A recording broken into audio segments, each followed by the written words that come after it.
Hola a todos. Hoy día tenemos la ayudantía número 13 del curso. Dentro de todas las cosas que vamos a ver hoy día, nos vamos a meter con algunos documentos de diseño de muros y diseño de hormigón armado en especial, y algunas cosas de momento curvatura que es importante que vayamos viendo. El primer problema es, nos dan una viga de hormigón armado, que se le aplica una carga centrada de 31 toneladas de compresión. Nos piden determinar y graficar la relación momento-curvatura de la sección. Defines tu curva por los siguientes puntos, mínimo, ¿cierto?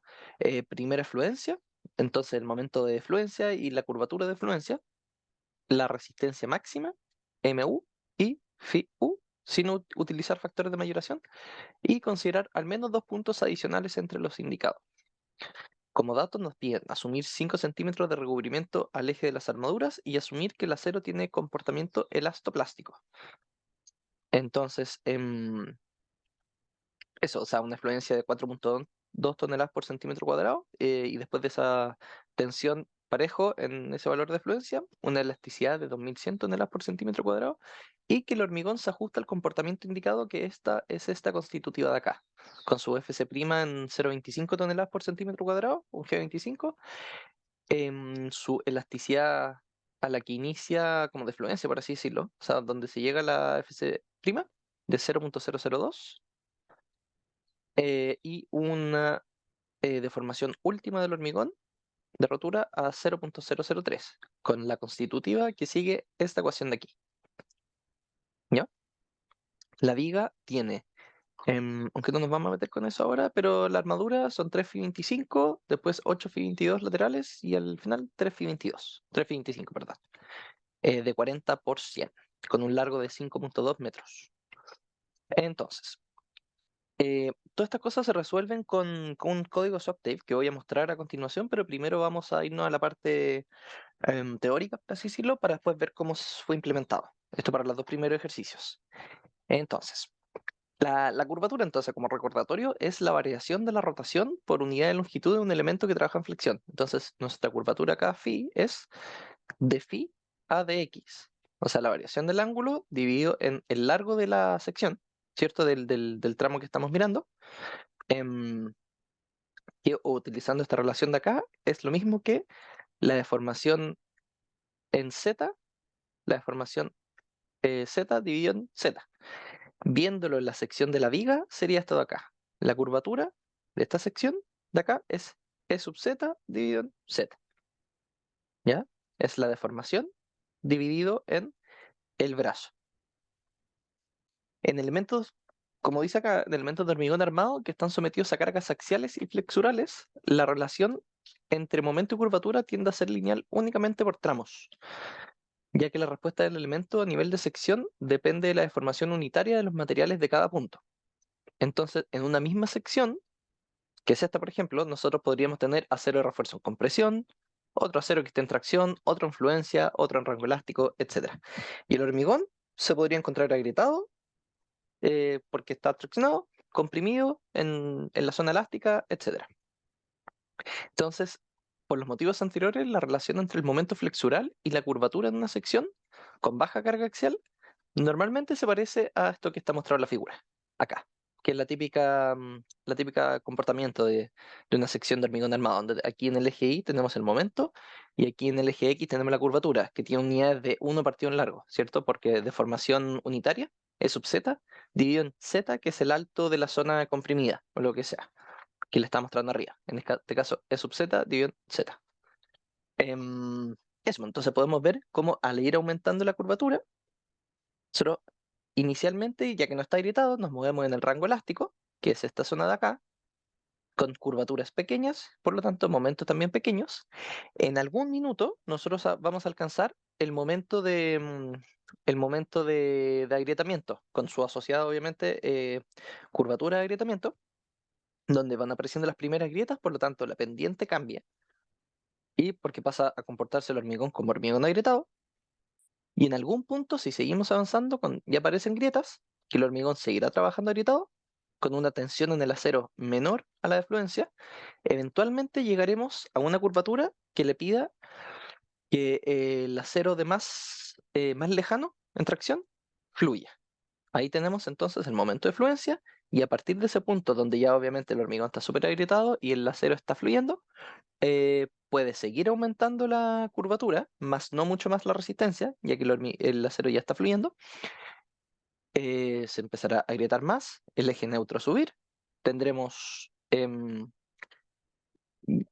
esto irá aumentando, aumentando, aumentando, hasta que por compresión arriba falle el hormigón, que se ve ahí, que tengamos que la deformación en compresión del hormigón sea E sub 0, esa 0.003, la deformación de rotura, y en ese punto perdemos la resistencia y tenemos la falla de la sección. En cualquier sección de cada una de estas que estamos mirando se genera un equilibrio, que es el que se muestra en la figura siguiente, pero igual les voy a leer esto de acá, que es a partir de una curvatura dada y una posición del eje neutro, se puede determinar la deformación unitaria en cada punto de esta sección y, por lo tanto, del acero de refuerzo también. A partir de esa deformación y en base a las relaciones constitutivas que se definan para cada material, porque el hormigón podría comportarse de cierta manera, el acero, por supuesto, también de otra manera, ujú, a partir de donde quede, se conoce la tensión del material en cada punto.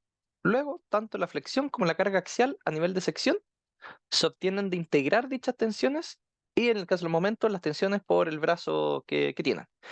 Considerando esto, un par carga axial momento, PM, genera un único perfil de deformaciones en una sección, en caso de que las resistencias de los materiales así lo permitan.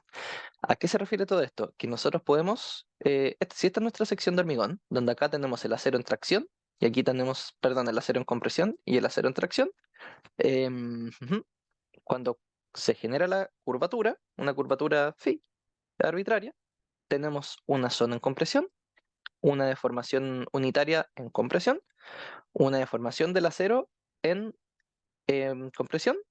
Para abajo tenemos lo mismo. Este hormigón que se encuentra traccionado, puede estar o no agrietado, da lo mismo. Un acero fluyendo, un acero, perdón, en deformación en tracción, ya que estos son los strains, estas son las deformaciones que uno asume que son lineales, que se cumple por tales que uno podría sacar la relación entre triángulos. ¿Ya? Después, si nos pasamos para los esfuerzos internos, para las tensiones, nosotros tendremos que el hormigón se comporta, la constitutiva es más o menos parabólica, donde, que es más o menos parabólica, claro. Entonces tenemos la tensión del hormigón, F sub C, tenemos la tensión del acero, lo que sea, lo que nos diga la constitutiva, F'S o FC', y la tensión del acero en tracción, Fs.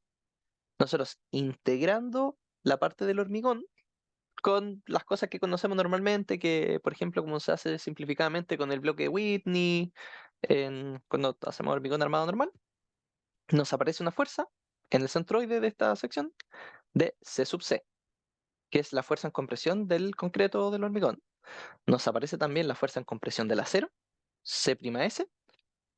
Ese C sub C está aplicado a una distancia desde el borde superior de beta 1 por C medios,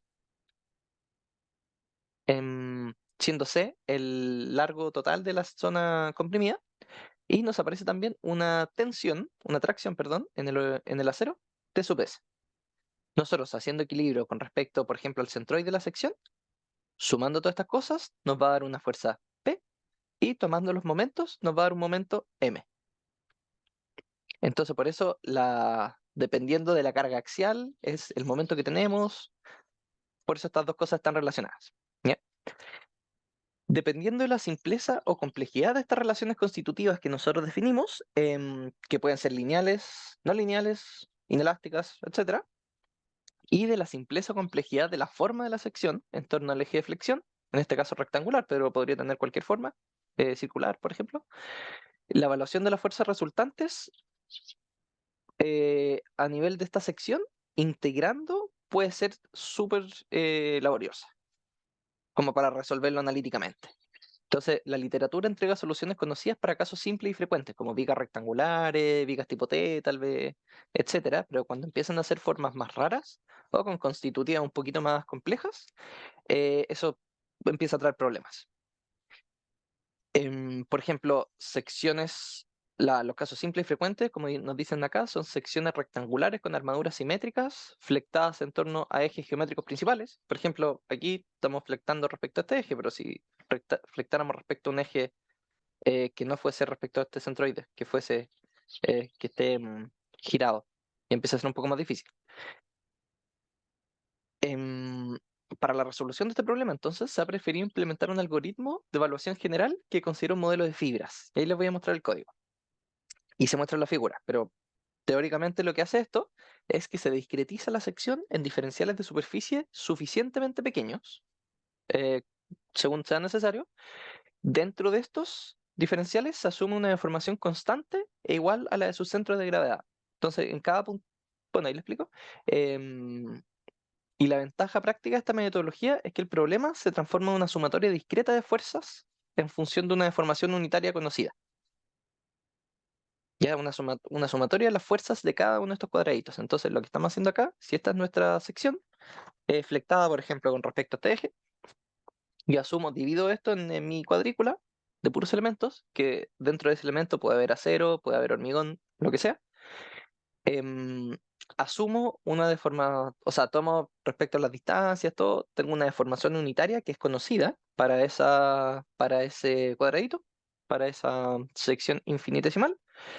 Evalúo su tensión con la constitutiva que tenga ese puntito, por así decirlo, e integro. E integro a través de una sumatoria discreta, como tipo integral de Riemann.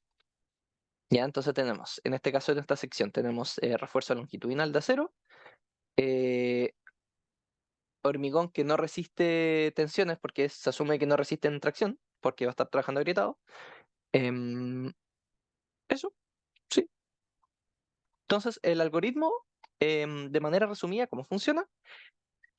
Con esta serie de pasos. Se evalúa la deformación unitaria E sub 0 constante que genera P en la sección.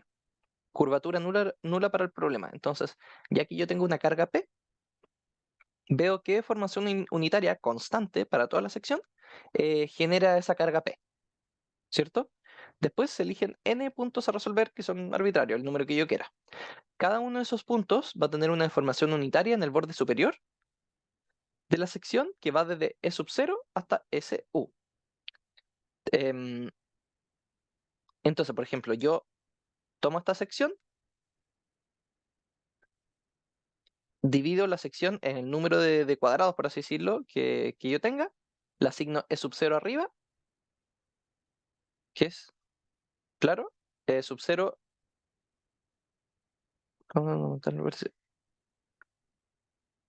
asigno un E sub 0 abajo, un E sub 0 arriba, que varía hasta E sub CU, ahí le muestro en el código.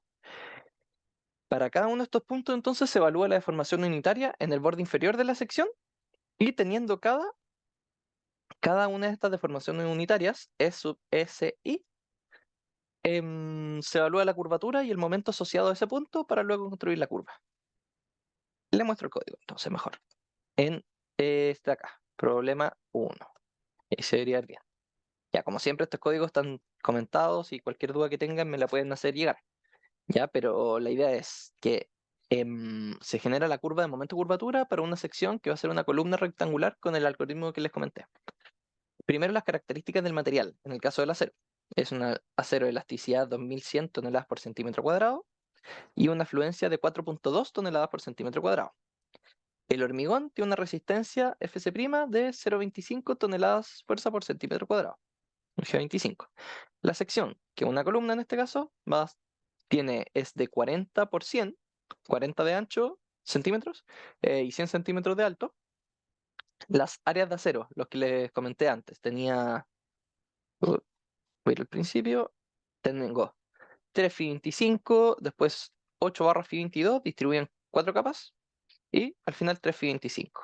Entonces, esta es el área que corresponde a 3 Fi 25, estas son 2 Fi 22, 2 Fi 22, 2 Fi 22, 2 Fi 22, los otros 3 Fi 25. Y esto obviamente podríamos variar la armadura de la sección.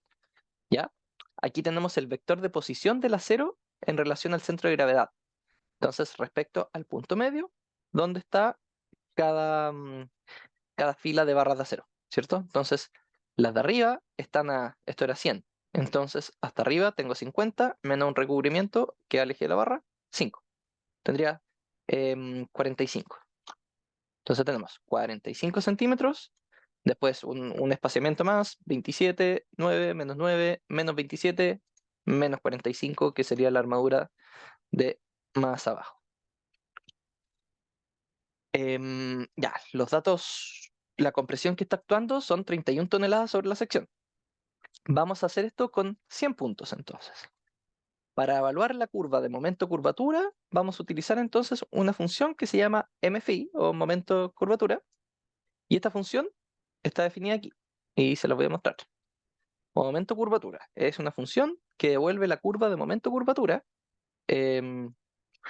MFI, no MFI, no PFI, para un valor de compresión dado. Considera secciones rectangulares de hormigón armado con refuerzo de acero. Ya. Entonces, el input que tiene esta función. Necesitamos la resistencia cilíndrica del hormigón, el Fc', la tensión de fluencia del acero, Fi, la rigidez del acero, el ancho de la columna, la altura de la columna, un vector con las áreas de acero, un vector con las posiciones de las barras de acero, una compresión axial y cuántos puntos vamos a evaluar. Y retorna un vector que contiene los valores de las flexiones para los cuales se cumple el equilibrio y un vector que tiene los valores de la curvatura asociadas a ese momento y asociadas obviamente a esta carga axial. Entonces, esta función, lo que les comentaba, primero sacamos la cantidad de niveles de acero de refuerzo, que es el número de barras, ¿cierto? La deformación límite del hormigón en compresión a la falla, 3 por 1000, 3 dividido en 1000, ¿no? Revisamos que la carga axial no genere que esta sección ya falle, porque si no, no sacamos nada con todo lo que estamos haciendo, pues nos va a dar pura basura, por así decirlo. Entonces vemos que la máxima resistencia que puede generar esto es el área bruta de hormigón por Fc', y a esa área bruta restándole el acero, ¿cierto? Y además sumando el acero fluyendo. Por lo tanto, si es que la carga axial es mayor a la, la constitutiva del hormigón, FCE, ¿ya? Lo voy a mostrar aquí ya. La constitutiva del hormigón para cierto Fc' y cierta deformación, que eso ahí no, la constitutiva nos va a decir cuánta tensión es eso, cuál es el Fc' o lo que sea. BC, HC es el área bruta, le resto el área de acero. Aquí tengo la fuerza en compresión. Y aquí tengo el área de acero multiplicada por la tensión del acero asociado a esa deformación, al SU. Si es que la carga es mayor a esto, este es mi límite superior. Mi P no puede ser mayor a eso, por lo tanto lo fijo con eso.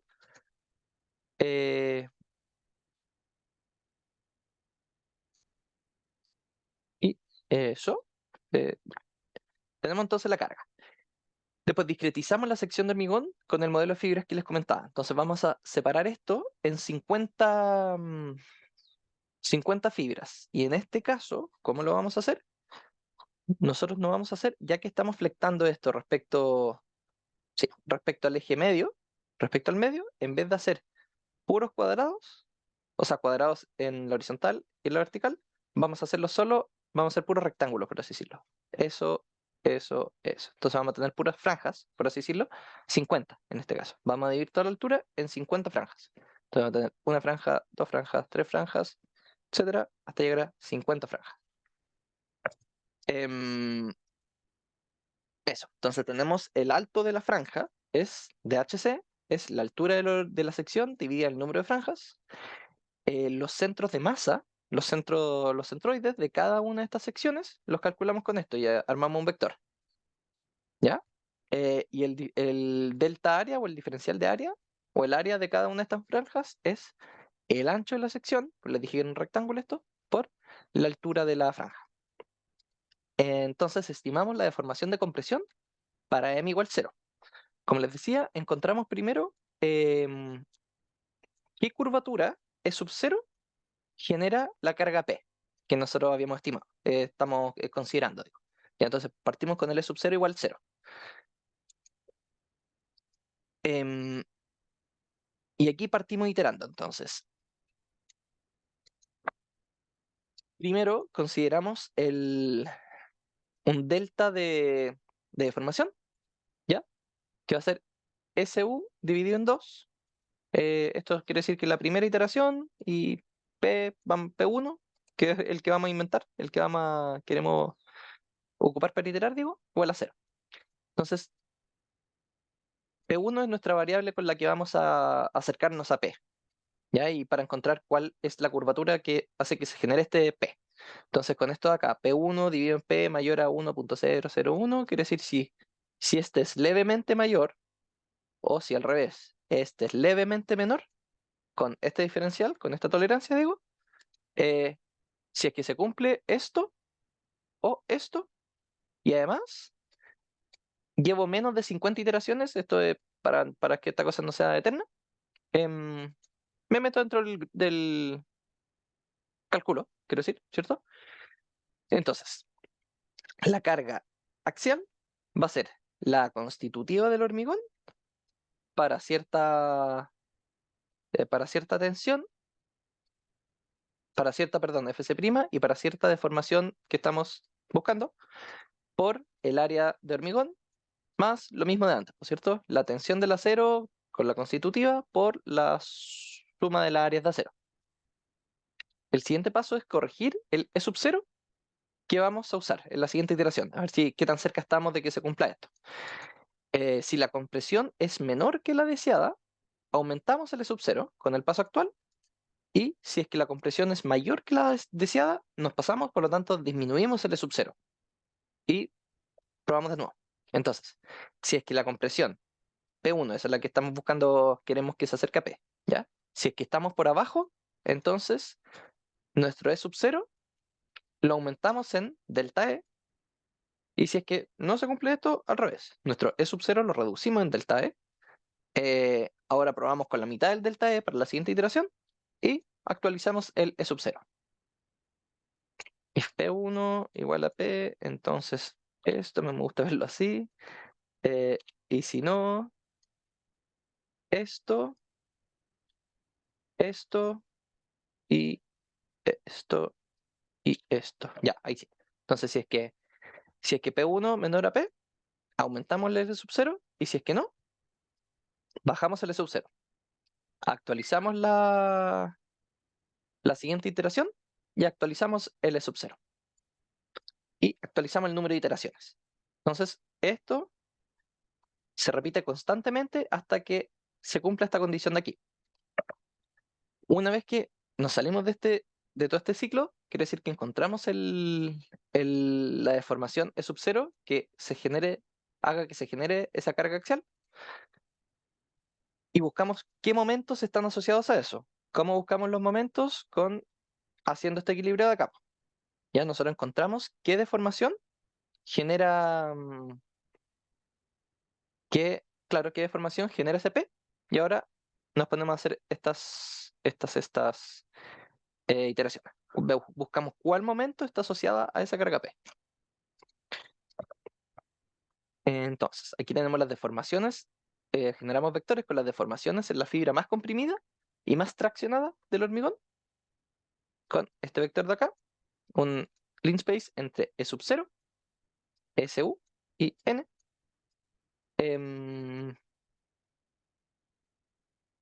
Claro. Y resolvemos cada uno de estos puntos de la curva.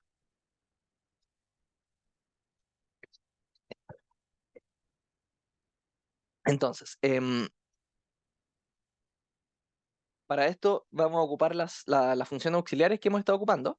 Tenemos la tensión del hormigón, la constitutiva del hormigón, que se la había dicho antes en el enunciado, es esta de aquí, la constitutiva del hormigón, y después la constitutiva del acero, que es esta de acá. La constitutiva acero bilineal es la deformación del hormigón, deformación unitaria por la elasticidad. Si es que es mayor a la fluencia, la fijo en fluencia, y si es que no, corrijo, en tracción y compresión. Fin del código, ya. Entonces, resolvemos cada uno de los puntos de la curva que estamos generando nosotros. Ya, esto déjenme pasarlo acá para que se entienda un poco mejor. File for, va. Esto lo paso por acá. If and while va con extend. Y este for va con extend. Yeah, for end.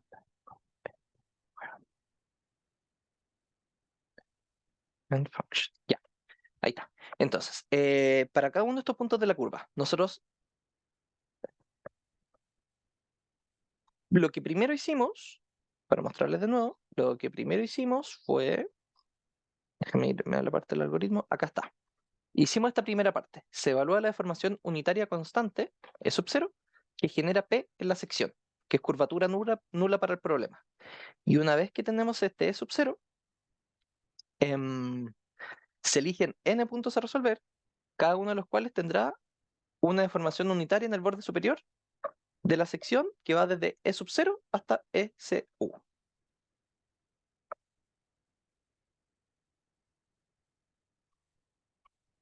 Voy a copiar esto acá para... Ah, no.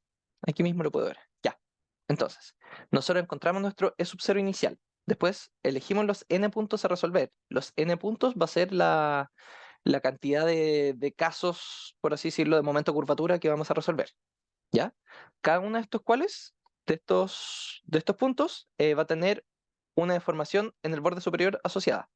Y eso va a ir desde E sub 0, lo que encontramos ahora, hasta el hormigón fallando, ESU.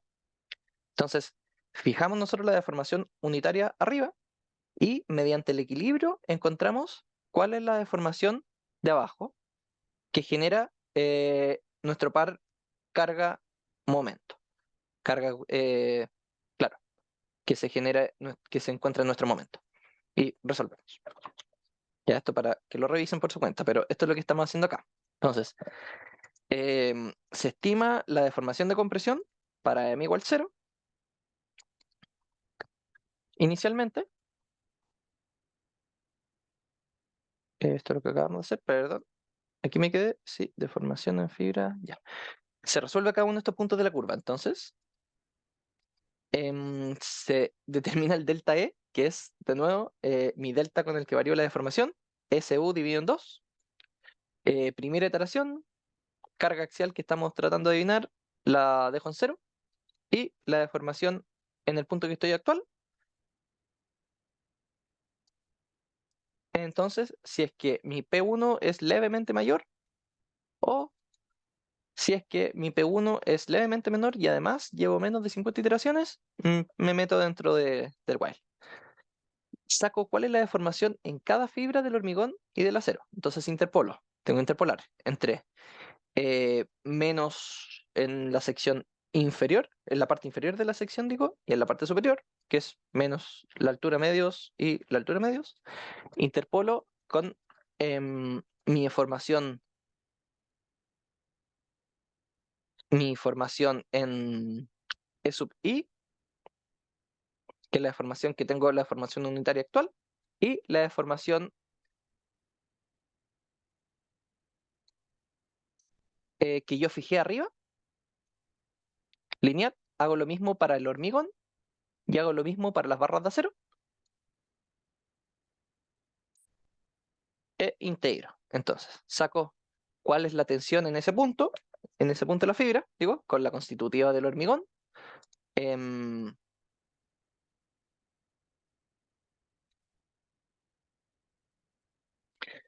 Actualizo P1, le sumo la constitutiva de la tensión del hormigón por el diferencial, el delta área, digo, claro, el diferencial de área de la sección y saco el momento. Repito eso también para el acero. Hago el mismo proceso con el acero. Entonces, para cada uno de las filas de acero, saco la tensión, claro, la tensión que tiene esa fibra de acero, por así decirlo, con la constitutiva, le resto lo... Este código asume, por así decirlo, que todo está relleno de hormigón. ¿Ya? Entonces, suma el acero y resta el hormigón, pues, ya que en ese punto hay un acero, un cuadradito de acero, digo, una fibra de acero, le resta el asociado a hormigón. Em, Claro. Entonces actualizo P1 a mi carga P1, que ya le había sumado la fuerza del hormigón. Ahora le sumo la fuerza del acero en compresión. O lo que sea, si es que está en compresión o tracción, digo. Esto la constitutiva lo reconoce. Actualizo el momento. Si es que me pasé de P1, eh, la siguiente iteración la hago con un delta I más chico. Esto de acá, sí, y fijo. Ya, ahí está entonces. Teniendo eso entonces, lo que encuentra el código es esto de acá. La curva momento-curvatura para P constante. Este es nuestro producto, por así decirlo. Para una carga P constante de 31 toneladas, tenemos esta relación momento-curvatura, donde tenemos los puntos que nos pidieron identificar. Nos pidieron identificar el punto de fluencia. ¿Dónde está?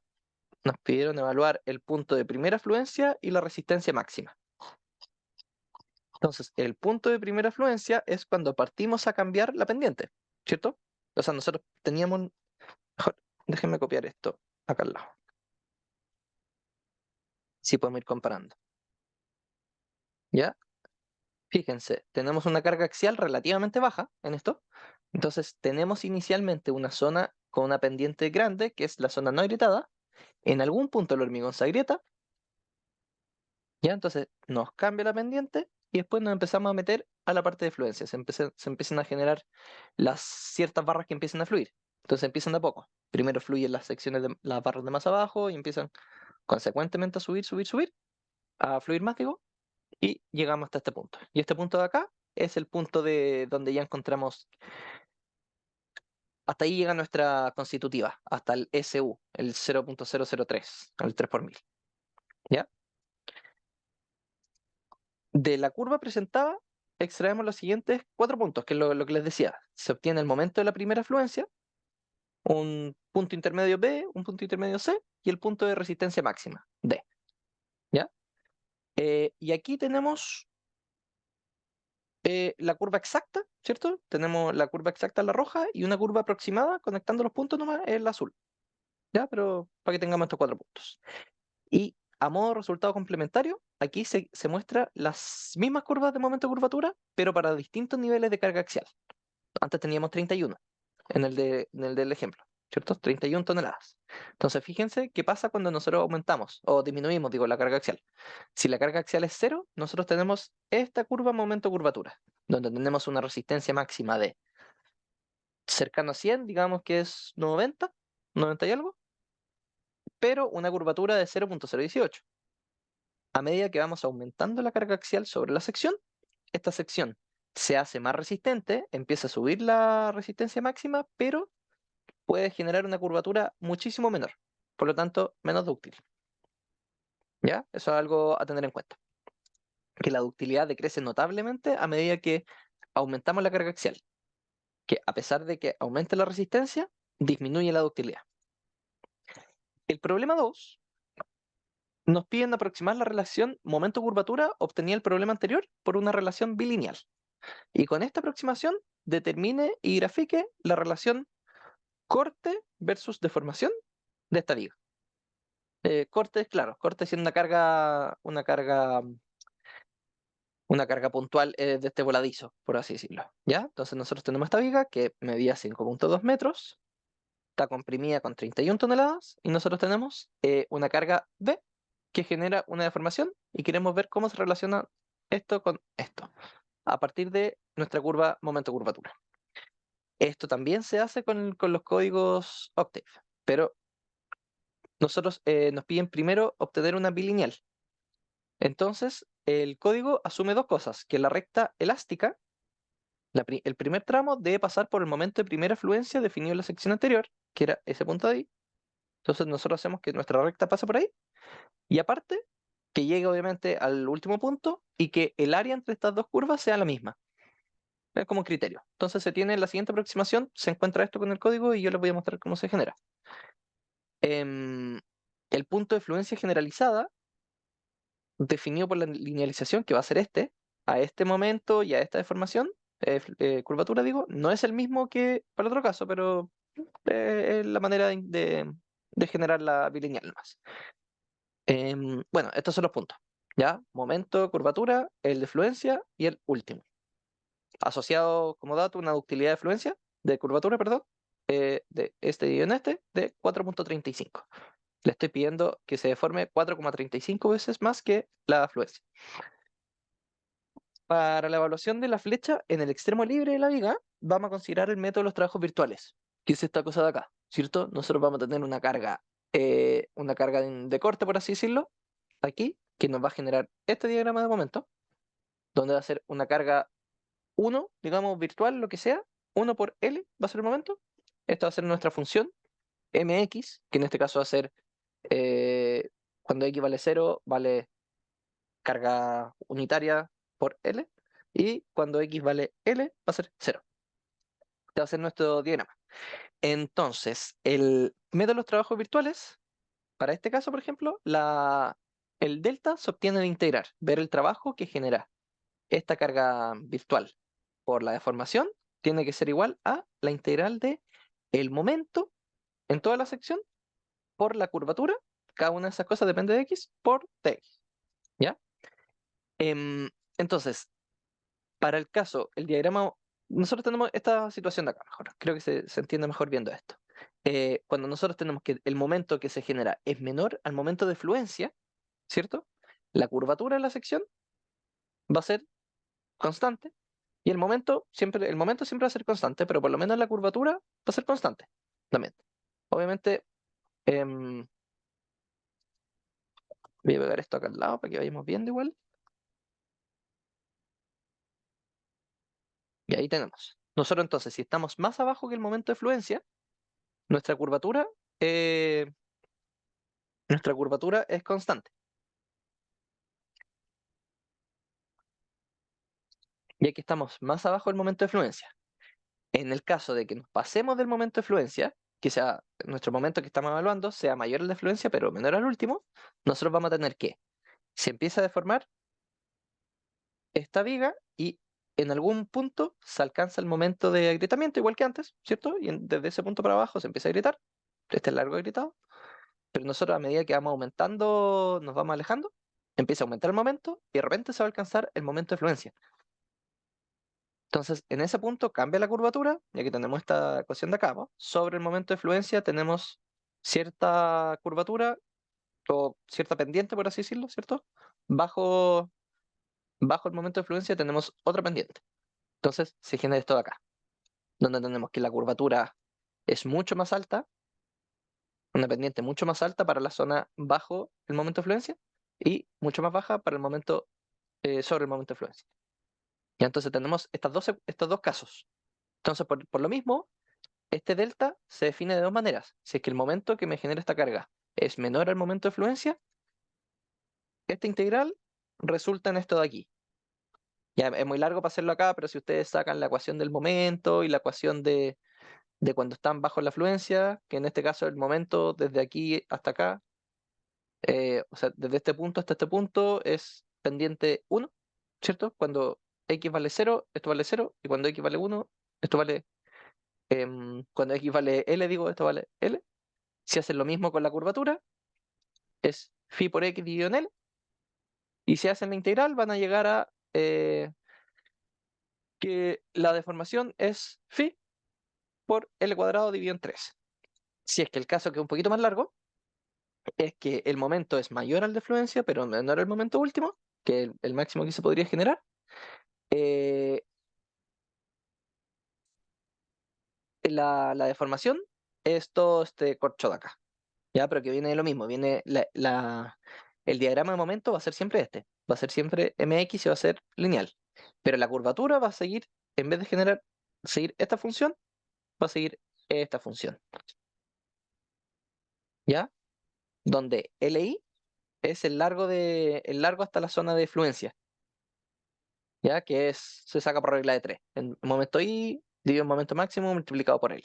Entonces, em, eso, tenemos estos dos casos, ¿ya? Considerando entonces lo anterior y evaluando para 100 valores de curvatura, entonces vamos a evaluar para muchas curvaturas, vamos a ver, eh, para muchas curvaturas, eso va a estar asociado, ya tenemos el momento de curvatura, vemos qué momento es ese y, dado el momento y curvatura, nosotros podemos sacar la de deformación. Entonces, nos vamos al código.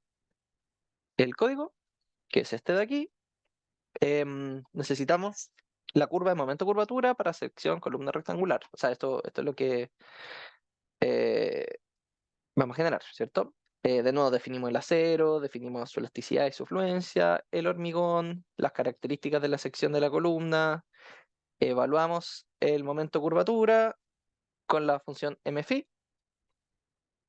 graficamos. Momento curvatura para P igual constante. Y esto acá, la aproximación bilineal.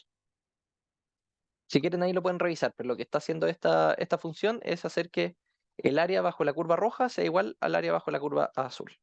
¿Ya? E iterando para encontrar cuándo se encuentra ese punto. ¿Ya? Pero aquí, esto es lo importante, curva BB. Vamos a hacer para 100 puntos y una longitud y viga de 520 centímetros. Entonces hacemos un vector que va a ser las curvaturas, ¿cierto? La curvatura va a ir entre 0 y la curvatura última, n puntos, 100 puntos en este caso. El momento, vamos a interpolar nuestra función momento-curvatura, ¿cierto? Nuestra curva momento-curvatura, digo, entre las curvaturas 0, los puntos que tenemos, ¿cierto? Las curvaturas 0, eh, phi de fluencia y phi último, vamos a encontrar un momento 0, ¿sí? Al inicio, un momento de fluencia y un momento último. Ya, entonces, esto de aquí, delta, va a ser un vector con las distintas deformaciones. D. ¿Ya? Entonces, como les decía, si es que el momento que estoy evaluando en este punto es menor al momento de fluencia, por lo tanto, es lo que les digo acá, perdón, más abajo, si es que el momento es menor al momento de fluencia, entonces mi delta, mi información, va a ser esta función de acá, y si es que no, va a ser esta función de acá. ¿Ya? Y eso es lo que está definido acá.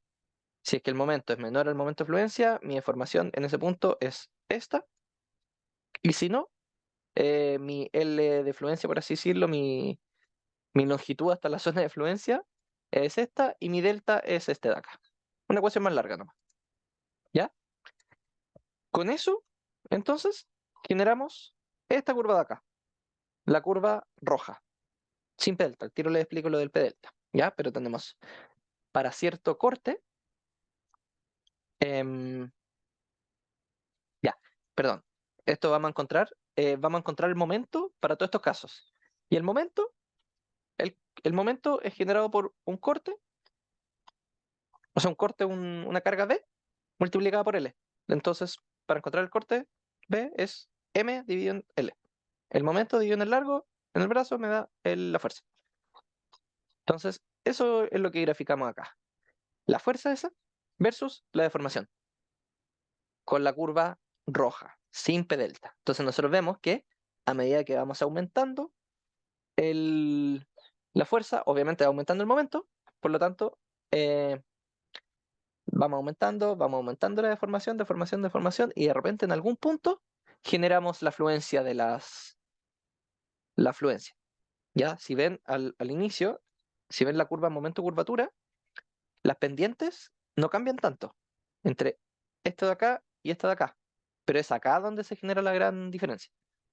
Entonces, si ven, ay, perdón, si ven en este punto, probablemente hasta este punto, ahí vemos que empieza a cambiar la pendiente. Aquí entramos al momento de agrietamiento, seguimos subiendo, subiendo, subiendo, y de repente en este punto encontramos la fluencia. Y la sección empezamos a aumentar la carga, que ya no puede aumentar mucho la carga, pero empieza a aumentar mucho más la deformación. Y ahí llegamos hasta 5 centímetros para una carga de 20 y algo, 24, digamos. Lo del efecto P delta que les comentaba es porque, ya, en este caso, ustedes tienen una carga axial. Ustedes tienen una carga axial.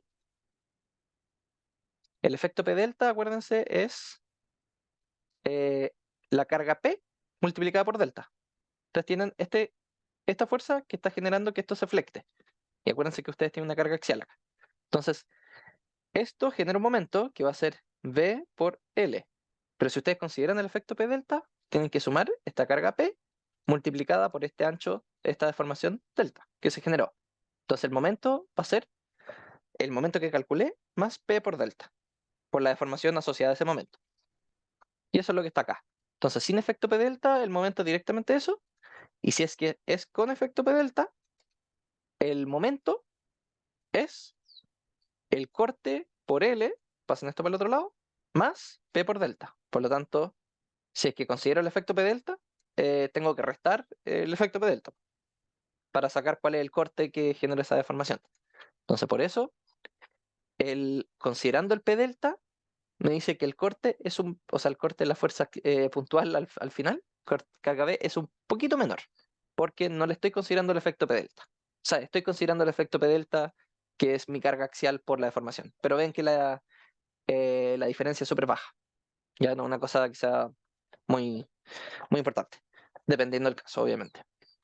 Eh, bueno, el cálculo anterior, como nota, considera solo la producida por efectos flexurales, ¿cierto? No considera el corte ni una de esas cosas, porque normalmente son mucho menores, ¿ya? Pero nosotros, fíjense, le estamos pidiendo a la sección, antes les dije, una ductilidad de curvatura de 4,35,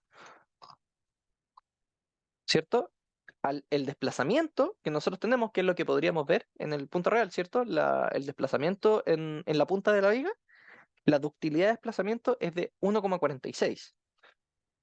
Mucho menor. Entonces, véalo al revés. Si yo le pido una ductilidad de desplazamiento, acuérdense del R, de, digamos, 1,5 en este caso, quiere decir que a la sección le estoy pidiendo una curvatura, una demanda de ductilidad de curvatura de 4,35 a la sección.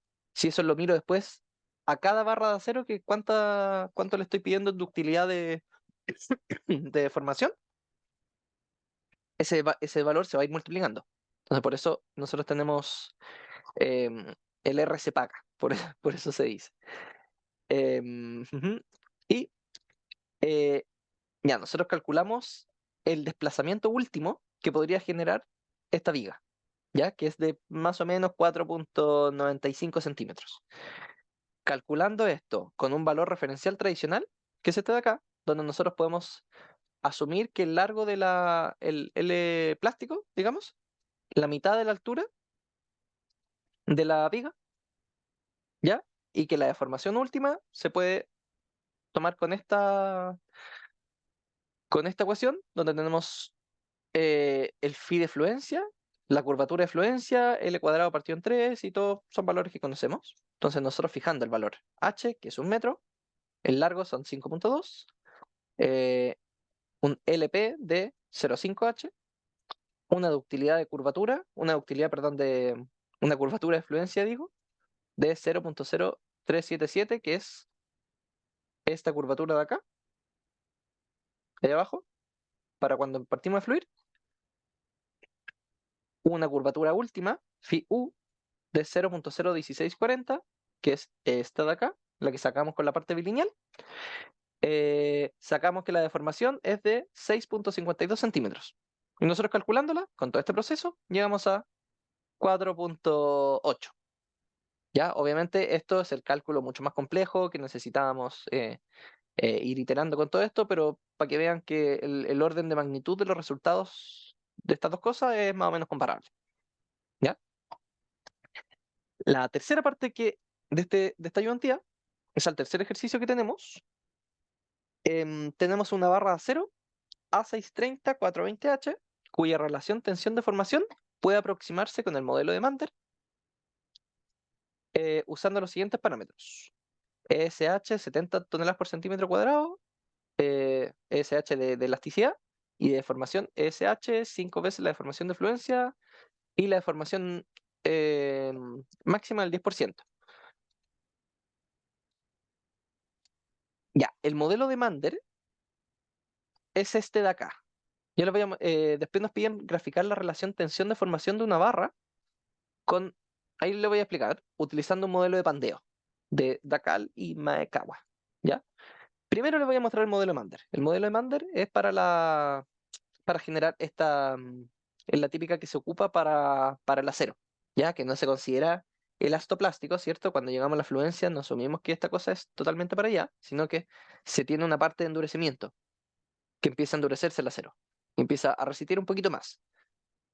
Ya, para la parte, nosotros para el diseño normalmente consideramos que esto es elastoplástico, pero en la realidad no es así, y esto el modelo de Mander busca eso, o sea, busca representar eso. Y la ecuación del endurecimiento es esta de acá, para una deformación mayor a cierta deformación que fija. Em, claro, con estos valores, con un valor P, y este valor P se define según esto, es un número, ¿ya? Em, Siguiendo eso entonces, y los datos que nos dieron del enunciado, para cada uno de estos casos, nosotros podemos graficar la tensión. Tenemos s- para cierta deformación, para todas las deformaciones, entre 0 y el 10%, tenemos, según el modelo de Mander, cierta tensión y cierta elasticidad. Después, el modelo de Takal y Maekawa, se lo voy a mostrar, lo tengo aquí. Ya, el modelo de Takal y Maekawa es un modelo que genera las curvas tensión-deformación de barras de refuerzo, pero que incluye el pandeo. Es lo importante, que incluye el pandeo. Entonces, bueno, ahí ustedes se lo pueden leer así un poquito más específico, pero lo que está evaluando esto, creo que hay un par de fotos acá. No, lo que está evaluando esto es esto de acá. Esto ocupa el modelo de Mander también, pero para la parte de tracción, ¿cierto? Cuando tenemos tracción, obviamente no vamos a tener pandeo. Entonces, pero cuando tenemos pandeo, para la zona en compresión, esto define ciertos parámetros que ya se empiezan a ser mucho más complejos, pero el más importante es el parámetro L partido en D, que es el largo que no está restringido a pandeo, dividido en el diámetro de la barra. ¿Ya? Entonces, si piensan en una columna de hormigón armado, por ejemplo, o una viga, digamos una viga de hormigón armado, del acero que está en compresión, nosotros ponemos estribos, ¿cierto? Esos estribos restringen, sí, que también bien detallados, restringen el pandeo. Entonces, nuestro L sería la distancia entre estribos y el D sería el diámetro de la barra. Entonces, nos piden evaluar esta constitutiva para L partido en D de 0, 6, 8, 12 y 20, utilizando el modelo de pandeo de Takal y Maekawa. El modelo es este de acá, donde tenemos que hay una zona que es en tensión, que es el modelo de Mander, ¿ya? Para el acero en tracción, ocupan directamente ese, y hay un modelo para la zona en compresión, cuando el acero está comprimido, donde se tiene pérdida de resistencia y pérdida de rigidez también, porque cambia la pendiente. Cambia la pendiente, pasa a ser negativa incluso. ¿Ya? Que porque este acero ya está pandeando. Entonces, bueno, son ecuaciones que son estas de acá, no me voy a ir tan al detalle, pero siguiendo esto lo pueden resolver. Utilizando los datos que nos dieron en el enunciado, son varias ecuaciones, pero esto lo vamos a resolver para varios casos de L partido en D, para 0, 6, 8, 12 y 20. Entonces, resolviendo cada una de estas cosas, los distintos parámetros que va pidiendo la ecuación, eh, ustedes después calculan para ciertas deformaciones del acero, se tiene distintas tensiones del acero, la tensión asociada a la parte en tracción, ¿cierto? Que este es el modelo de Mander. Y aquí, esto es el momento, perdón, la tensión para la parte en compresión, utilizando distintos valores de L partido en D. Esto es para L partido en D igual a 0, para L partido en D igual a 6, 8, 12, 20. ¿Ya? Haciendo eso, entonces tenemos este caso. Aquí estamos graficando cada uno de los dos casos. Cuando nosotros tenemos L partido en D igual a 0, que esta zona es totalmente restringida del pandeo, la cosa se deforma igual que una barra en tracción, ¿cierto? Pero cuando nosotros partimos a tener L partido en D igual a 6, ya empieza a ser distinto. Fíjense, L partido en D igual a 6, nosotros igual tenemos aumento de resistencia en la zona de endurecimiento, pero pasada cierta, cuando llegamos a la tensión de compresión de las barras de acero, se nos va y perdemos resistencia, perdemos rigidez. Hay degradación de rigidez. Lo mismo para L partido en D igual a 8. Llegamos incluso a una de la zona de endurecimiento, nos deja prácticamente donde mismo la fluencia y partimos la pérdida de rigidez, pero cuando nos metemos a L partido en D igual a 12, llegamos a la fluencia y al tiro, a la fluencia al hacer en compresión, ¿cierto? Y al tiro parte a... perdemos resistencia y rigidez, y para L partido en D igual a 20, miren hasta dónde llegamos. ¿Ya? Entonces, eh, para, no sé, pues digamos un phi típico de phi 25, una barra 25, nos, digamos que el estribo está puesto 25 milímetros, digamos que eran estribos con un espaciamiento a 200 milímetros,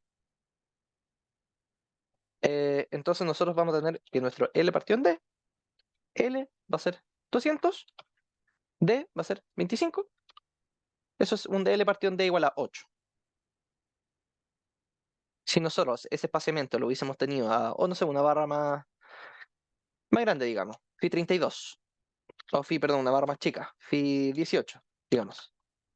Para una barra phi 18, con estribos a 200, eso sería cercano a un L partido en D igual a 12, que apenas parta a fluir, esta cosa logra fluir en compresión y parte a bandear. Si tenemos barra más chica, phi 16, digamos, ya nos pasamos L partido en D igual a 12.5, vamos por acá. Ya estribos con mayor espaciamiento ya no es tan normal. O sea, podríamos tener obviamente, nosotros digamos que tenemos una viga de altura 100 centímetros la que teníamos antes, entonces digamos que tenemos a 500 milímetros el espaciamiento, ya esto obviamente es gigante, L partido en D 31,25, entonces vean toda la pérdida de resistencia que tenemos. La siguiente parte entonces, nos metemos ahora para el diseño de muros. Déjenme sacar un par de cosas para mostrarles aquí. Ya, primero vamos a ver los decretos. Decreto supremo. Inicialmente vamos a ver el decreto 60, que es aprueba el reglamento que fija los requisitos de diseño y cálculo para el hormigón armado y deroga el decreto 118 de 2010. Esto fue después del terremoto de 2010. Entonces, fíjense. Bueno, no vamos a leer específicamente, pero nos vamos a ir al artículo 1 y 2 del decreto 60. El artículo 1, bueno, los que firman, etcétera, muchas oficinas de ingeniería, Ministerio de Vivienda, decreto, aquí está. Este decreto fija los requisitos de diseño y cálculo para el hormigón armado. Entonces, el artículo 1 nos dice que los elementos y estructuras de hormigón armado se deberán diseñar y construir de acuerdo con los requisitos y exigencias establecidos en la norma técnica del American Concrete Institute, o ACI, denominada Requisitos de Reglamento para el Concreto, ACI 318, con las adecuaciones indicadas en el artículo número 3 del presente decreto. Entonces, en Chile, nosotros oficialmente detallamos con el hormigón con NSH 430. Con este decreto nos piden que tenemos que funcionar con el ACI 318, con algunas adecuaciones que presenta este mismo decreto. ¿Ya? Pero con esto fíjense el ACI 318. El capítulo 2. Todo referencia a código, bla, bla, bla. em, comentario, cláusula, simbología, etcétera, se deberá entender a los siguientes documentos. Y aquí fija qué normativas vamos a asociar a esta 6318. Entonces, NSH 204, 433, diseño sísmico de edificios, 2369, diseño sísmico de estructura e instalaciones industriales, etcétera. Ya, después, aquí en el artículo número 3, fija las adecuaciones al ACI 318 que nos piden acá cumplir acá en Chile. Entonces, ¿cómo se hace esto? Esto em, reemplaza cada una de las siguientes partes. Que se adicionan, modifican, adicionan o reemplazan. O sea, agregan información, agregan algún punto que no estaba o simplemente reemplazan algo en vez de lo que había. De esto yo les quiero mostrar el capítulo 21.9 específicamente, que es el que 21.9, 21.6, aquí está. Para muros estructurales especiales y vigas de acople. Entonces nos dice todas estas cosas. Nos pide agregar la subcláusula siguiente. De todas las que hay, agregar esta, que son que los muros especiales de espesor inferior a LU dividido en 16 deberán ser diseñados considerando los problemas de inestabilidad que pudiesen afectar su comportamiento. Para el refuerzo, nos piden reemplazar el texto que hay en 21 esto por esto de aquí, que nos dice todos los muros resistentes a solicitaciones sísmicas se deben armar con al menos 2 capas de armadura. No se pueden ocupar mallas centrales. Aquí hay comentarios. Ya van a venir siempre comentarios acá al lado. Entonces dice que existe consenso en que aún cuando se puede usar solamente una malla central, por resistencia, como que igual te va a dar, dice que el uso de doble malla asegura estabilidad fuera del plano, que no se pandee fuera del plano, y tiene ventajas prácticas en cuanto a la colocación del hormigón en obra, y además confinamos mejor el núcleo de hormigón dentro de la zona del muro. Entonces, por lo tanto, nos obliga a utilizar doble malla. Todos los muros resistentes a solicitaciones sísmicas. En Chile tiemblan en todas partes, por lo tanto, prácticamente todos los muros son resistentes a solicitaciones sísmicas, por lo tanto, obligado a utilizar doble malla. Nos piden en otro punto agregar la letra E, que en la longitud empalme el refuerzo cuando la cuantía sea superior a bla bla bla, se debe verificar que se cumple cierta ecuación. Nos piden también ciertos requisitos para el refuerzo de los elementos especiales de borde. Respecto al diámetro de las barras longitudinales, los elementos de borde deben ser menor o igual que un noveno de la menor dimensión del elemento del borde, y que el diámetro del refuerzo transversal debe ser igual o mayor que un tercio del diámetro del refuerzo longitudinal que sujeta. Entonces, con esto nos están diciendo que una barra longitudinal es un elemento de borde del muro, son los fierros grandes que hay al final del muro, no pueden ser mayores que un noveno de, del ancho del muro, ¿cierto? Para no poner un muro delgadito con un fierro gigante adentro.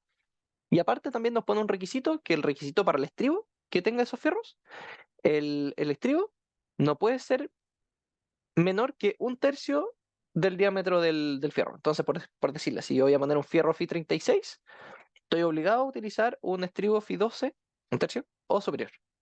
¿Ya? Y así. Nos pone requisitos para el diseño, flexión y carga axial.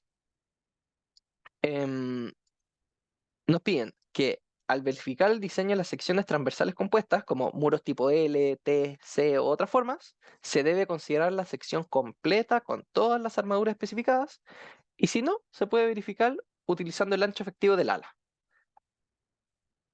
Bueno, y ciertos requisitos para calcular eso. Nos fijan que el máximo valor de carga axial actuando en una sección transversal debe ser menor o igual que un 35% de la máxima resistencia, que es Fc' por A sub G. No podemos tener un muro cargado mayor que un 0,35, que un 35%, axialmente. ¿Ya? Esto pretende asegurar una mínima capacidad de formación plástica del muro. Como vimos antes, nosotros teníamos para el momento curvatura, como les dije al principio, uy, esto de acá. A mayor carga axial, menor ductilidad. Y nosotros, si diseñamos un muro sismorresistente, nosotros queremos algo de ductilidad. No, no demasiada, pero queremos que sea capaz de entrar en la zona inelástica. Entonces, para eso necesitamos limitar la carga axial. En este caso, a un 35% del esfuerzo de la sección, de la capacidad de la sección, perdón. Em, Nos pone requisitos también para la demanda de curvatura, para la capacidad de curvatura, más bien dicho, phi sub u tiene que ser capaz de generarse esta demanda de curvatura. Y nos dicen cómo calcularla en función de las deformaciones. Entonces, pucha, no se alcanza a ver muy bien. 21.9 estamos leyendo. Uy, se me perdió. Aquí está.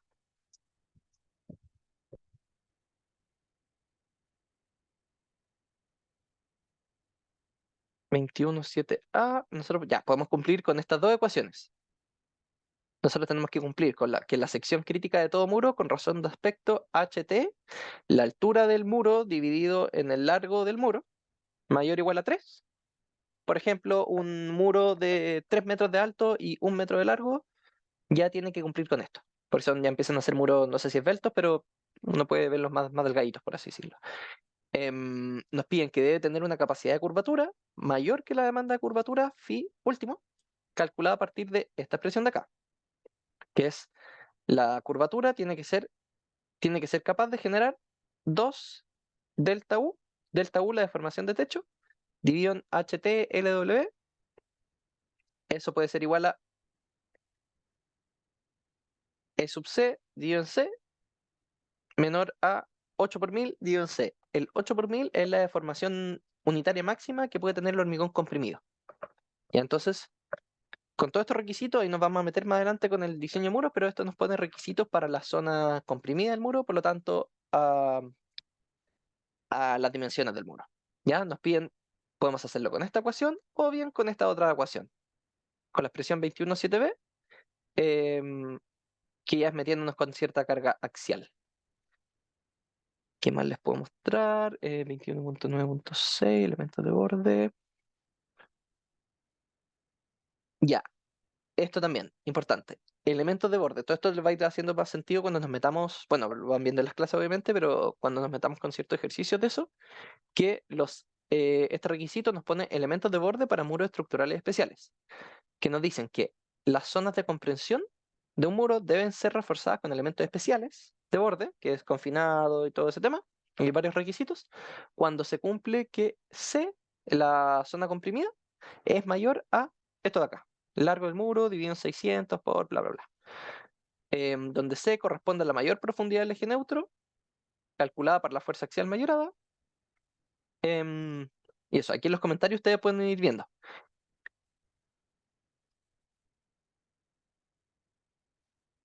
Nos dicen cuánto tiene que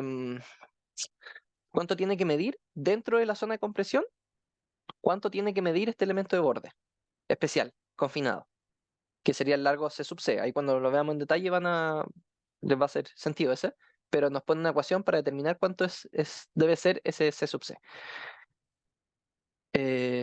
Eso nos pone requisitos para la cuantía de refuerzo longitudinal en el muro. Vigas de acople no pasamos. Y terminamos Claro, estos ya son anexos. Ya, pero requisitos para el resalte, de las barras de cera y ya cosas un poquito más específicas. Y después, siguientes cosas del decreto. ¿Ya? Es cortito el decreto, pero fíjense que obviamente es súper técnico, pero nos fija varios requisitos que tenemos que cumplir ahora para el diseño de muros, después del sismo del terremoto del 2010. Después tenemos el decreto 61. El decreto 61 fija el diseño sísmico de edificios y derroga decreto 117 de 2010. Este salió también en el 2011. En este decreto les voy a mostrar el artículo 9 y 11 que, fíjense, bueno, define varias cosas, pero lo importante que les quiero definir es esto. Bueno, define los tipos de suelo, varias cosas, el decreto 61 que es muy importante para la 433, pero nos define en el artículo 9. Aquí está. Ya. Las deformaciones sísmicas. Nos dicen, respetar cierta cláusula de la norma 433, pero lo que nos dicen acá, deformación delta U, la deformación de techo. Nos dicen, para efectos de diseño de estructuras de hormigón armado, el desplazamiento lateral de diseño en el techo, delta U, con el cual yo tengo que cumplir las curvaturas y todas esas cosas. Imagínense que como, como gráficamente, eh, esto de acá, imagínense este muro, que tiene una carga, por ejemplo, puntual arriba, eso, eh, esta deformación delta U, ¿con cuál diseñar?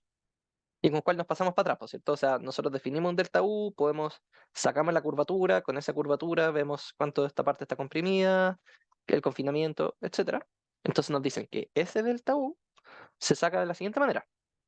Nos dicen que se debe considerar igual a la ordenada del espectro elástico de desplazamientos. O sea, nos dicen, sáquenlo un espectro de desplazamientos para un 5% de amortiguamiento y que corresponda al periodo de mayor masa translacional en la dirección del análisis multiplicada por un factor igual a 1.3.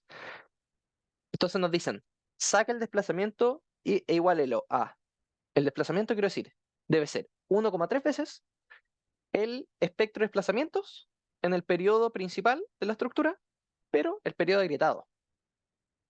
Nos dicen TAG, donde TAG es el periodo de mayor masa translacional en la dirección de análisis Y cacha, considerando en su cálculo la influencia del acero y la pérdida de rigidez debido al agrietamiento del hormigón, que obviamente es mucha pega.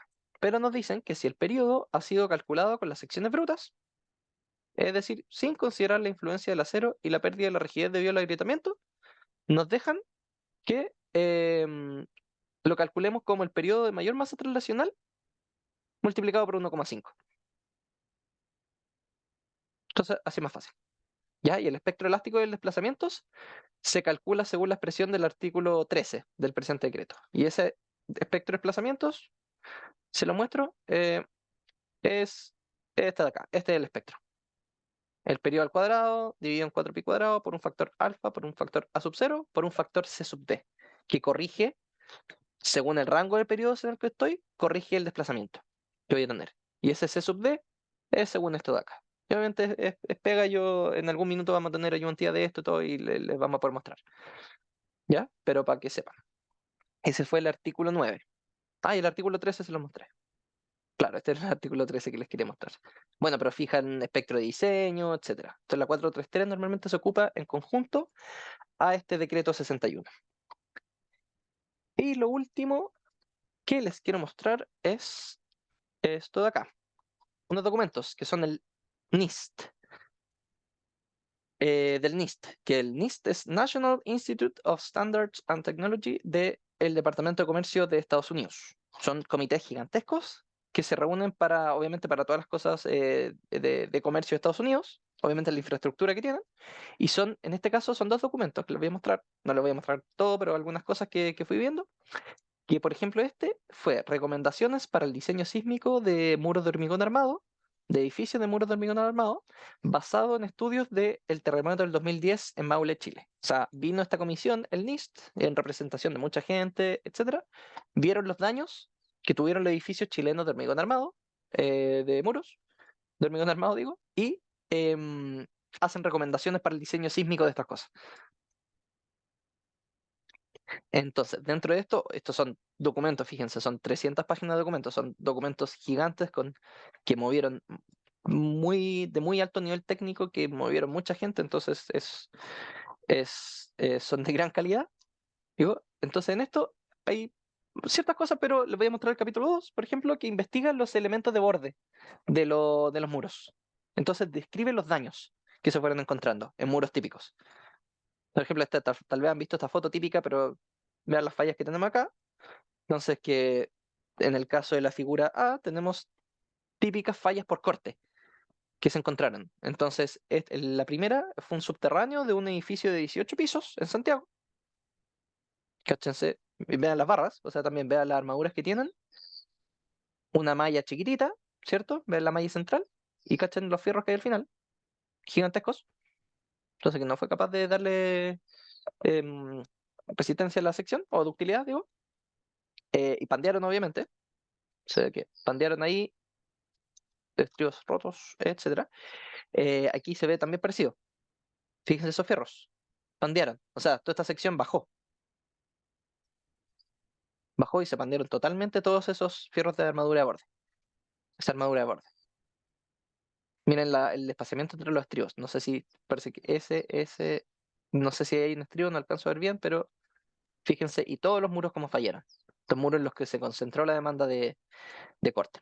Estos fueron bueno, fotocortesía de Patricio Bonelli. Aquí otro tipo de fallas que se vieron. Aquí se ven, bueno, elementos acero que pandeó, estribos que estaban puestos fíjense, en 90 grados, no estaban curvados hacia adentro, sino que estaban simplemente, este se abrió entero. Lo mismo acá, este se abrió, aquí se cortó el acero, fíjense, se cortó ahí, ya que unos cuantos ciclos de pandeo y el acero se corta, no es capaz de resistir. Aquí también, ¿cachan? Todos los estribos que había, que por más que estaban a tal vez un espaciamiento chico, no sé qué, no alcanzo a ver bien, pero todos estos estribos se abrieron y no fueron capaces de confinar al hormigón. Em, bueno, aquí ya la parte un poquito más específica, ver los límites para las curvaturas, los límites para la sección, para las partes en compresión que definen la sección del muro. Em, Hace una comparación entre los elementos entre los requisitos de la 6318 y los daños observados. Las cosas que piden, bueno, ya parte un poquito más técnica. Investigan acerca del largo de la rótula plástica, si que estaba bien definida, etcétera, con obviamente mucho número. Em, eso. Y aquí discuten sobre ciertos cambios potenciales que se le podrían hacer a la 6318 para estos elementos de borde. Dado los tipos de fallas que se vieron, eh, qué recomendaciones tomar. Entonces se ponen a, a comentar sobre qué requisitos se podrían incorporar a la 6318 en base a los daños que se observaron en Chile para este gran terremoto que tuvimos. Aquí encuentran al final, después de todo el estudio de recomendaciones, cuáles son las recomendaciones que hacen. Que dicen, por ejemplo, los límites que aplican el ACI 318 para cuándo utilizar elementos de borde, porque no siempre se utilizan elementos de borde, sino que cuando se cumplen ciertos requisitos o triggers, como le dicen así, los gatillos, entonces dicen que los requisitos que estos gatillos que calcula, que fija, digo, el ACI 318, em, y comparándolo con los daños observados, dice que, claro, el gatillo, por así decirlo, se habría activado, por lo tanto, habría sido necesario poner elementos de borde, detallar los elementos de borde respecto a la 6318. Y que el tipo de daño se correlacionó súper bien con lo que querían evitar con los elementos de borde. Entonces, como que un poquito justificando el uso de estos elementos de borde. Em, eso.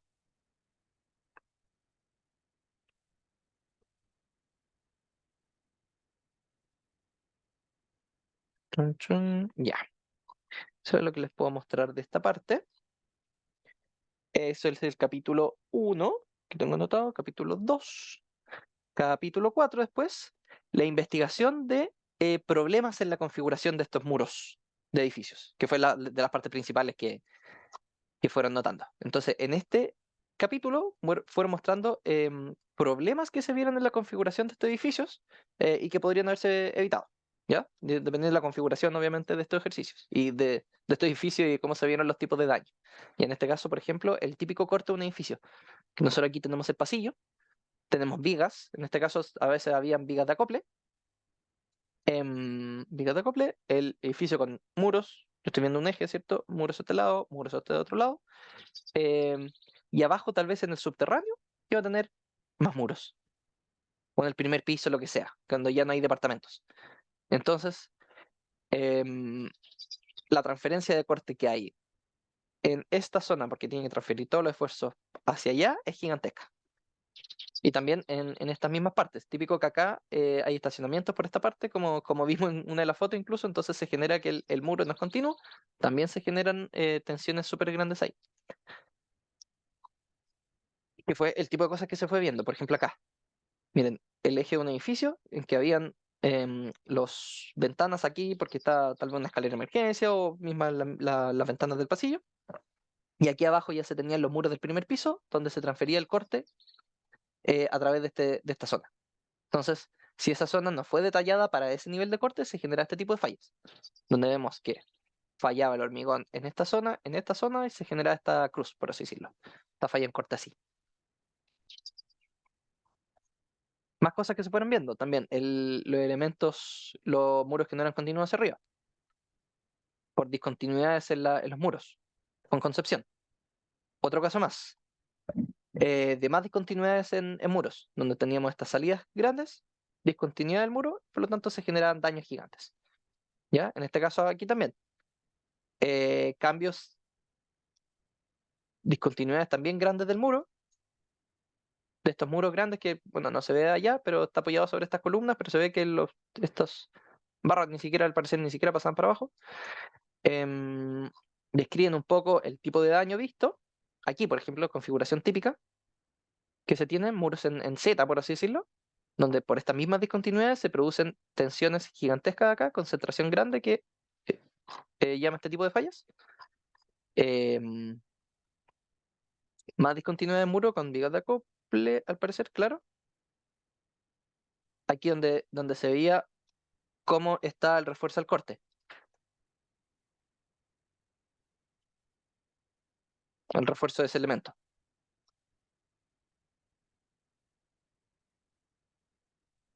Aquí donde se veía que em, esta es, no alcanzo a ver acá, pero donde se ve que los empalmes de las barras que se utilizaron en las vigas, en la zona que se generó la rota en la plástica, se generaron empalmes en ese punto. Entonces, también por fallas. Mira, aquí viene la barra que va hacia allá y esta es la barra que tal vez continúe hacia el otro lado o lo que sea, pero se generó el empalme en la zona que no hay que hacer el empalme.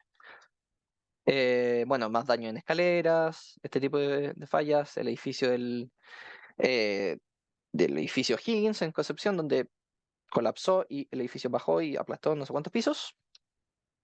Ahí está.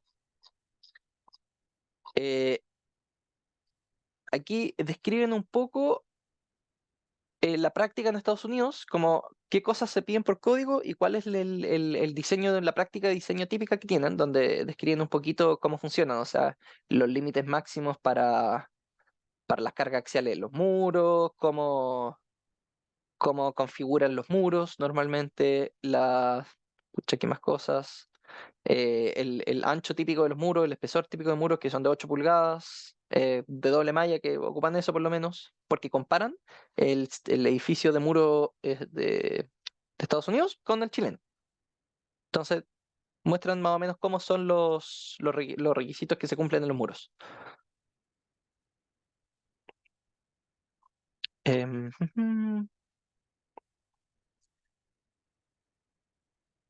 que estudian también cuando se generan aberturas, estudian también los paneles que se forman arriba y abajo, y las fallas que se vieron, etcétera.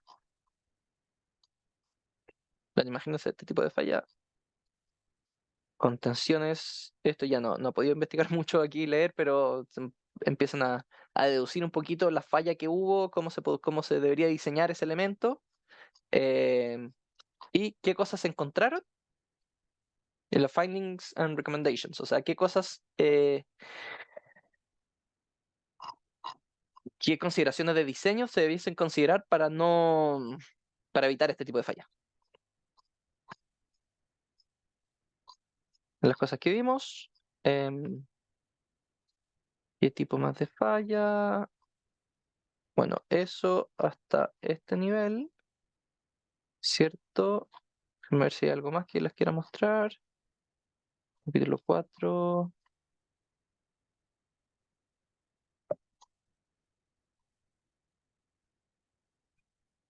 Aquí ven también los muros de acople, ¿cierto? Cuando tengo este eje del edificio, por así decirlo, acoplado por una viga o lo que sea, viga de acople, muro de acople, del pasillo, que se genera como se genera toda esta concentración de corte y demás en estos elementos. Y cómo fallan esos elementos. Que si es que no están detallados para funcionar como viga de acople, hay problemas muy grandes. En las zonas del pasillo de evacuación, normalmente entonces un elemento que actuó como fusible en el terremoto del 2010 y no queremos que actúe como fusible. Entonces, investigando un poquito acerca de eso con ciertos modelos, etcétera. Y eso, el capítulo 5 después, hacen modelos analíticos de estos muros de hormigón. Ya, entonces ven las curvas histeréticas asociadas a, mm, a estas barras utilizando los modelos que les mostré, algunos por ejemplo, obviamente, ciertas constitutivas para el hormigón. em,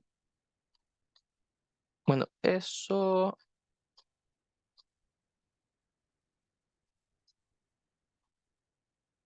ya hacen simulaciones. Ya, creo que de aquí no tengo mucho más que mostrarles. Capítulo 5 sí. Capítulo 4 NIST del 25, sí. Capítulo 2, capítulo 4 y capítulo 6 acá. Y en el capítulo 6 es un resumen de qué cosas se encontraron y qué cosas se recomiendan para cambiar para la 6318. Por lo tanto, algunas cosas de esas podrían aplicar acá en Chile o no.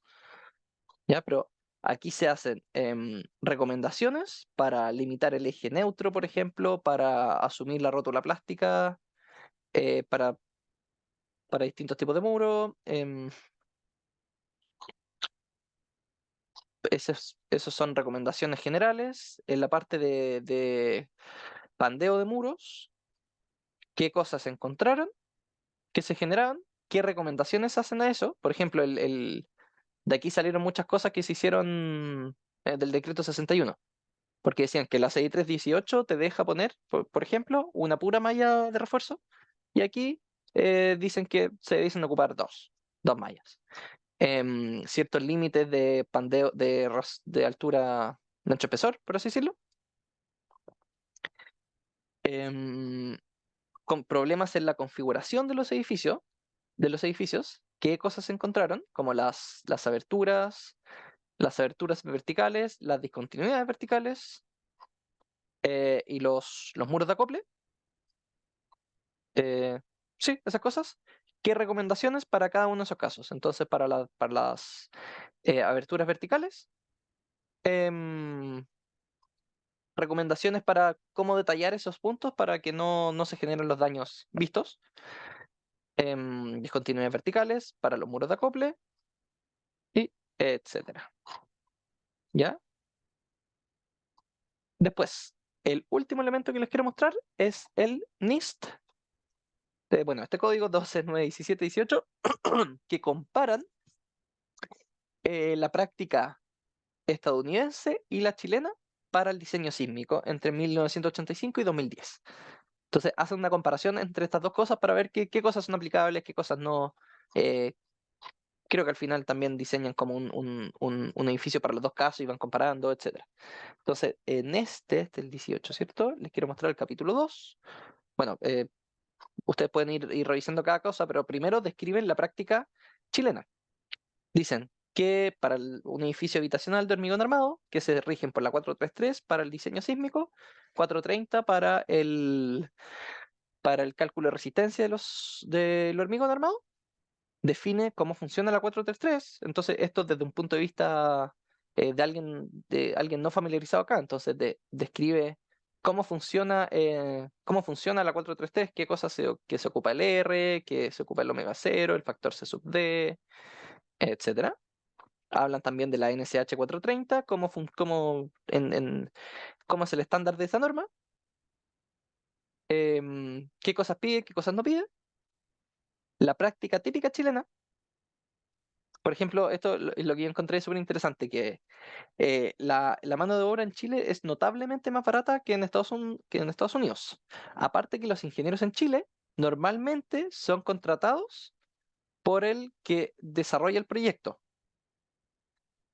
¿cierto? Entonces, el que va a diseñar desarrollar el proyecto, perdón, contrata a los ingenieros estructurales para todo el cálculo de todo, ¿cierto? El edificio a partir de la parte de arquitectura. En cambio, en Estados Unidos, normalmente los ingenieros estructurales trabajan como consultores para el arquitecto directamente. Entonces, el arquitecto no diseña normalmente sin el cálculo respaldado por el ingeniero estructural. En cambio, en Chile, normalmente está el proyecto de arquitectura que se vende, lo que sea, y después entran los ingenieros estructurales a hacerlo realidad, por así decirlo. Entonces, por eso se pueden generar muchos choques. Em, y también comentan que la típica configuración de edificios chilenos en Chile ha proveído un muy buen desempeño en terremotos muy grandes que hemos tenido, que la configuración típica, salvo algunos casos, y es lo que se investigó en el documento pasado, por ejemplo. Em, bueno, eso, entonces el hecho de que la mano de obra sea tan barata en Chile en comparación a Estados Unidos genera que en Chile podemos poner muchos más elementos, por así decirlo, podemos dotar al edificio de mucha más redundancia estructural, porque es barato hacerlo, en Estados Unidos no, entonces eso obviamente afecta. Entonces, aquí muestra, por ejemplo, edificios típicos, por ejemplo, del Costanera Center, cómo funcionan normalmente, cómo son, en Viña del Mar también. Muestran cómo es la configuración típica del edificio chileno, ¿cierto? Un núcleo de ascensores y después 1000 departamentos, varios departamentos, digo, eh, separados por muros. Mucho muro. Muro, muro, muro, todo lo negro ahí, y eso ahí normalmente son las terrazas, etcétera. Donde obviamente no vamos a poner un muro porque no vamos a tapar la vista. eh, pero eso. Entonces, si ustedes ven un corte por aquí, por ejemplo, van a ver esto. Van a ver muro, muro, viga de acople, lo que sea, muro, hacia el otro lado. Esto de un edificio residencial. El edificio, bueno, y los tipos de daño que se fueron viendo en las vigas de acople, por ejemplo, los lintels que le dicen, em, cómo se detallaban los muros no especiales, o sea, la práctica que te permite hacer la NSH 430, dejaba dejar los estribos de esta manera. Muchos ingenieros no lo hacían porque sabían que la 6318 pedía dejar los estribos hacia adentro en 135 grados, pero como la NSH 430 permitía dejarlo, se hizo así y después se vieron este tipo de fallas. Donde vean la concentración de armaduras que se tienen en esos puntos. O sea, fíjense ahí la cantidad de barras y miren los estribos, la configuración de estribos.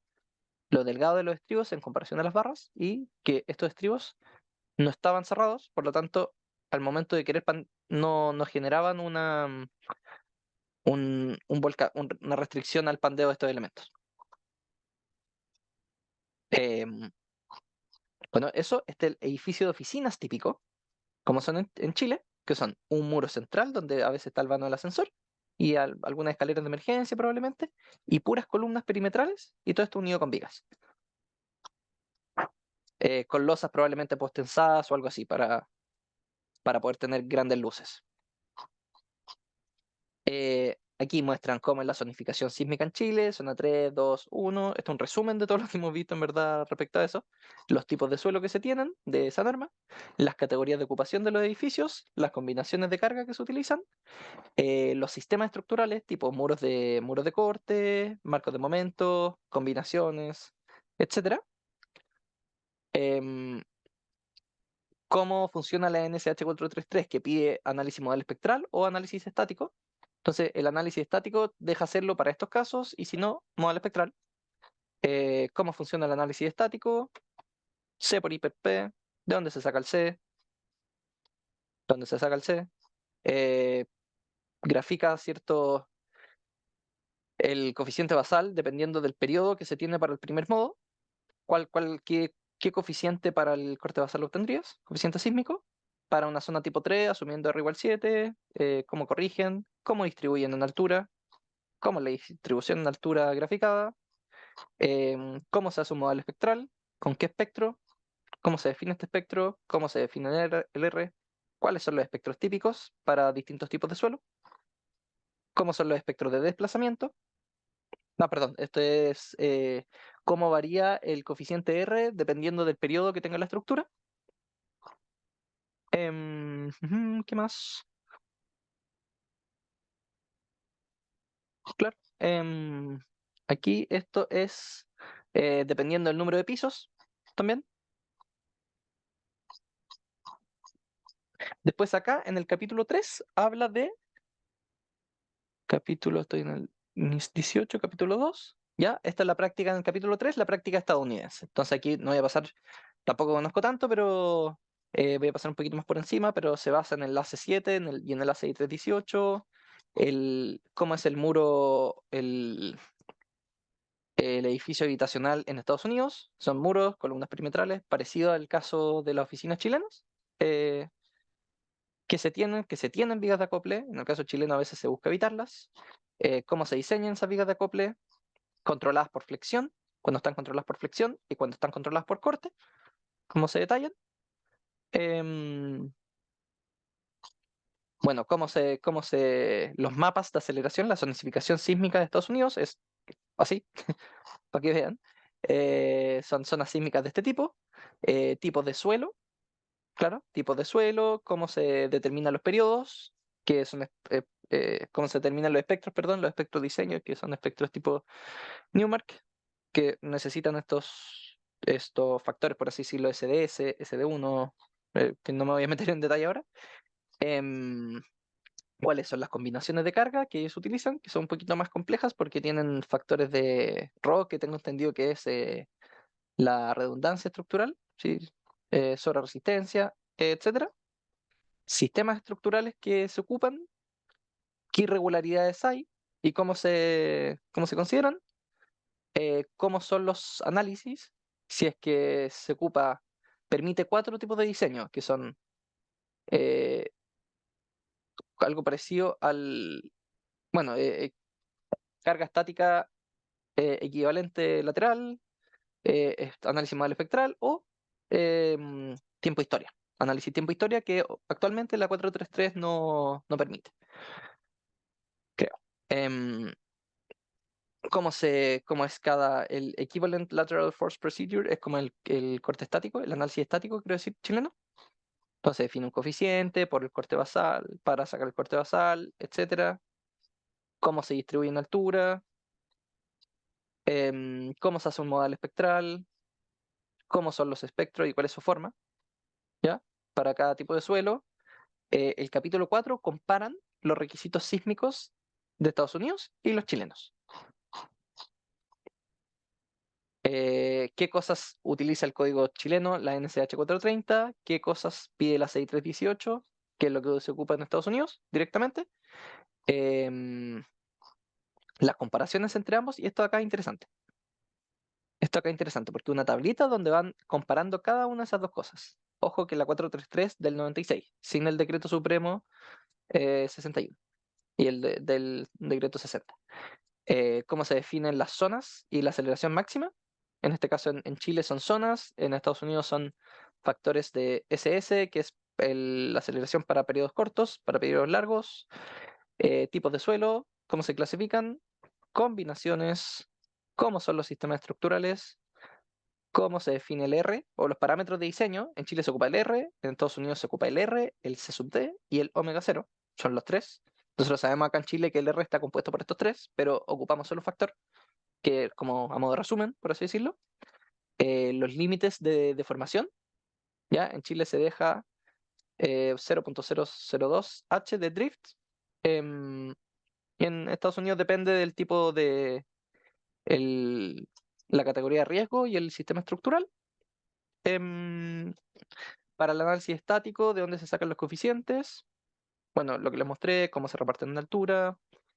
Para el modal espectral, cómo se saca el espectro, cómo son los espectros, cómo se combinan los espectros. ¿Qué más? Las combinaciones, sistemas ortogonales también. En Estados Unidos, el AC7 y el AC318 piden combinar 100% del sismo en X y el 30% del sismo en Y y al revés. Y en Chile, la 433 deja analizarlo independiente. ¿Ya? Em, eso, y al final comparan la práctica del diseño de los dos casos. Se ponen a observar distintos tipos de daños que se vieron. Por ejemplo, viendo este edificio, como este fue un edificio que aquí, los muros de esta zona colapsaron. Entonces, ¿cachan cómo se quedó en diagonal esto? Pues esto que se vio acá, donde estos muros colapsaron.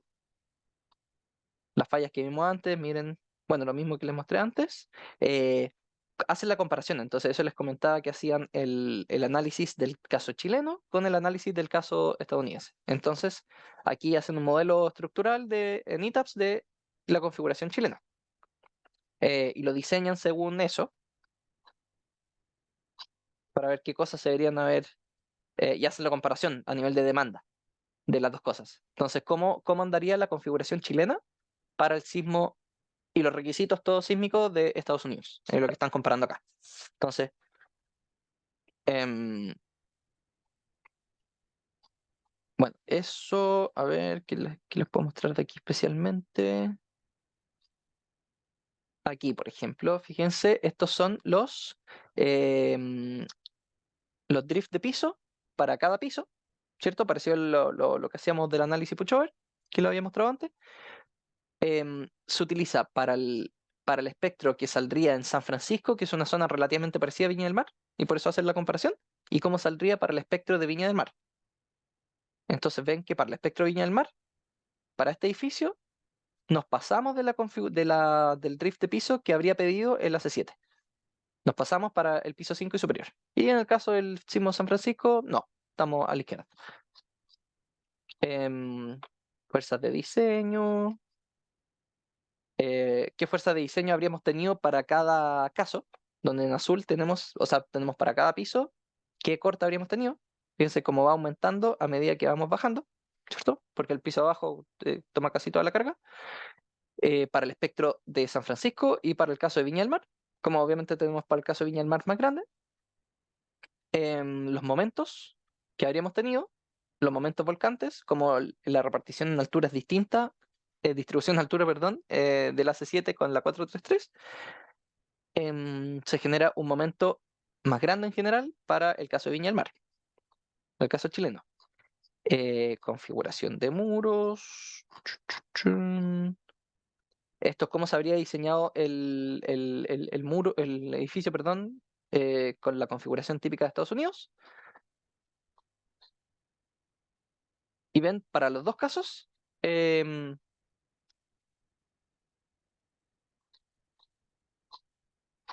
el desempeño de ambos edificios, por así decirlo, para el desempeño de la configuración de Estados Unidos y el desempeño de la configuración chilena. Esto, por ejemplo, son los drift de piso normalizados.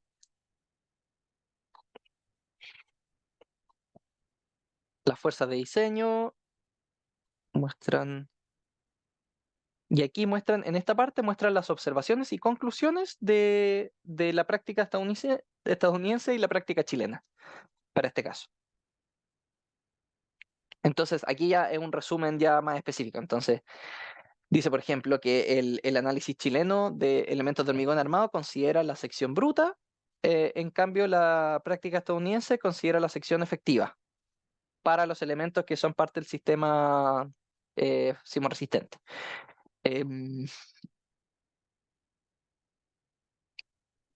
¿Qué más les puedo mostrar de acá? Que la NSH 433 eh, pide cargas, pide fuerzas mayores que las de la C7 en pisos altos, por así decirlo, en los pisos más altos de la estructura.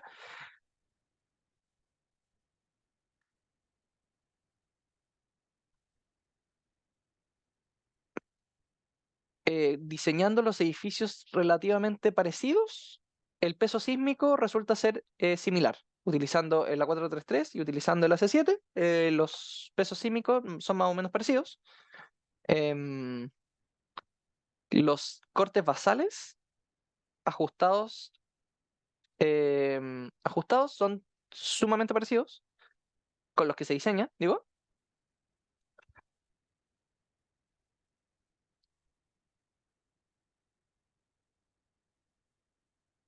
Los límites de la CI, y al final dicen que los límites de la CI 318 habrían resultado en que hubiese sido necesario confinar los elementos de borde de los muros de corte para la configuración chilena, especialmente en los casos de muros tipo T, por ejemplo. Y esto es como no sé si anécdota por así decirlo, pero la parte más importante, la parte que siempre se dice que los límites de la CI 318 habrían pedido confinar los elementos de borde, que muchas veces no se hicieron y son los casos en los que más eh, fallas se vieron. ¿Ya? Así que eso es todo lo que les quería mostrar por hoy. Cualquier duda que tengan me pueden escribir y nos vemos la próxima semana.